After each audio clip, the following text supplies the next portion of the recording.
자, 미일 정상회담은 여러 가지 얘기거리를 낳고 있습니다. 트럼프와 아베가 하루 종일 세끼밥을 같이 먹으면서 우위를 과시했다는 것이 언론을 장식했죠. 그러나 트럼프의 다음과 같은 발언들이 아베의 속을 편하게 했을지는 잘 모르겠습니다.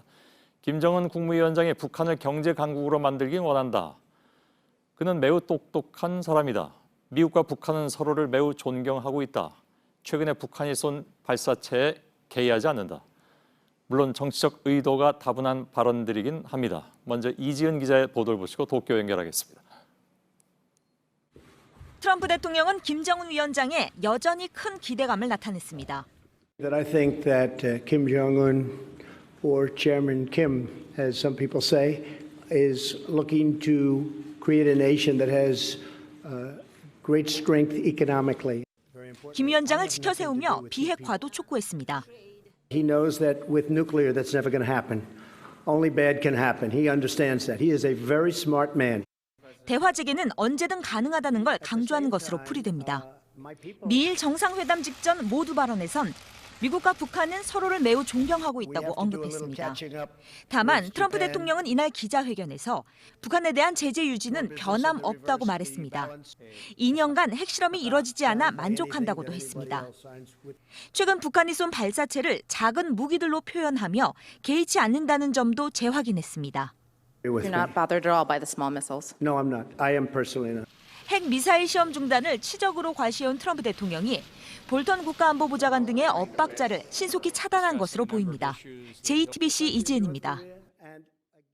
지금은 트럼프 미 대통령과 나루히토 일왕의 만찬이 계속되고 있는 시간입니다. 나루히토 일왕은 오늘이 첫 외교 무대에 등장하는 날이기도 합니다. 도쿄 연결하겠습니다. 윤서령 특파원, 아직 만찬은 진행 중인가요? 네, 오후 7시부터 도쿄 히비야구에 있는 왕궁에서 이 나루히토 일왕 내외가 주최하는 궁중 만찬에 트럼프 대통령 내외도 참석하고 있습니다. 이달 초 즉위한 나루히토 일왕의 첫 번째 만나는 외국 정상 접견입니다. 또 영국과 미국 유학 경험이 있는 나루히토 일왕 내외는 통역 없이 영어로 직접 이야기하는 모습도 보였습니다. 예. 자, 아베 총리는 최근에 부쩍 북일 대화에 대한 의지를 드러내고 있는데 이 얘기도 오늘 미일 정상회담에서 논의가 됐습니까? 네, 아베 총리는 조건 없이 김정은 위원장과 만나겠다, 또 횟수에 상관하지 않겠다면서 재차 의지를 강조했습니다. 납치 피해자 문제 해결에 대한 트럼프 대통령의 전면적인 지지를 얻어냈다고도 밝혔습니다. 다만 현 시점에서 전망이 서지는 않는다고 말했습니다.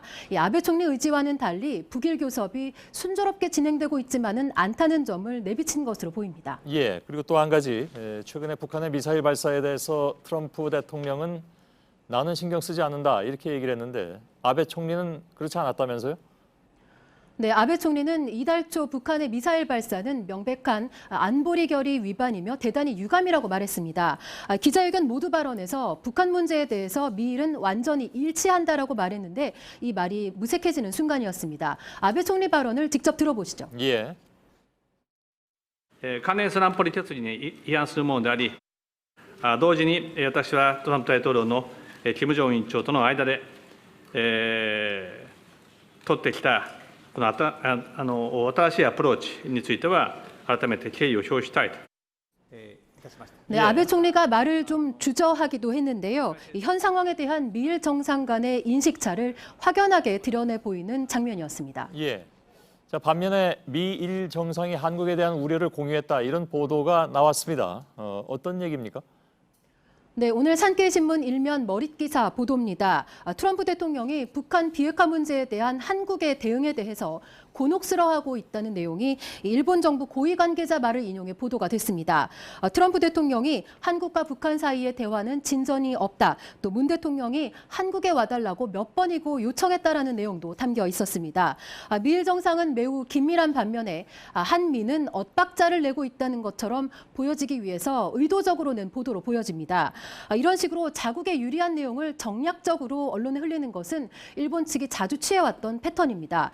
사실관계 여부를 떠나서 정상 간의 대화 내용을 제3국에 또 언론에 흘리는 것은 외교적인 결례라는 지적입니다. 예, 산케이 신문, 극우 신문이고 늘 저런 식으로 보도한다는 건 저희들이 알고 있죠. 예, 잘 들었습니다. 북한이 존 볼턴 백악관 국가안보보좌관을 향해서 인간 오작품이다 이런 표현까지 써가면서 비난했습니다. 최근에는 트럼프 미 대통령의 대선 경쟁 주자로 꼽히는 조 바이든 전 미국 부통령을 향해서도 거친 말을 쏟아냈습니다. 그러나 트럼프 미 대통령을 향한 직접적인 비판은 자제하고 있습니다. 박현주 기자입니다. 북한 외무성이 존 볼턴 미국 백악관 국가안보 보좌관을 향해 인간 오작품이자 안보 파괴 보좌관, 전쟁 광신자라고 비판했습니다.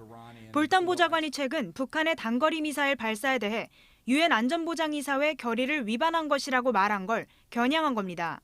북한 외무성 대변인은 조선중앙통신 기자와 문답에서 한사코 결의 위반이라고 우기는 것을 보면 볼턴은 확실히 보통 사람들과 다른 사고 구조를 가진 것이 명백하다고 말했습니다. 앞서 최선희 외무성 제1부상도 지난달 볼턴 보좌관을 향해 매력이 없이 들리고 멍청해 보인다고 말한 바 있습니다. 북한은 지난 21일엔 트럼프 대통령의 대선 경쟁 주자인 조 바이든 전 부통령을 공격했습니다. 김정은 위원장을 독재자로 칭하자 지능지수가 모자라는 멍청이라고 맞받은 겁니다. 북한은 미국의 특정 정치인이나 관료를 골라서 비판을 이어가는 대신 트럼프 대통령에 대한 직접 비판은 자제하고 있습니다. 미국과의 신경전을 이어가되 선은 넘지 않겠다는 뜻으로 풀이됩니다. JTBC 박현주입니다.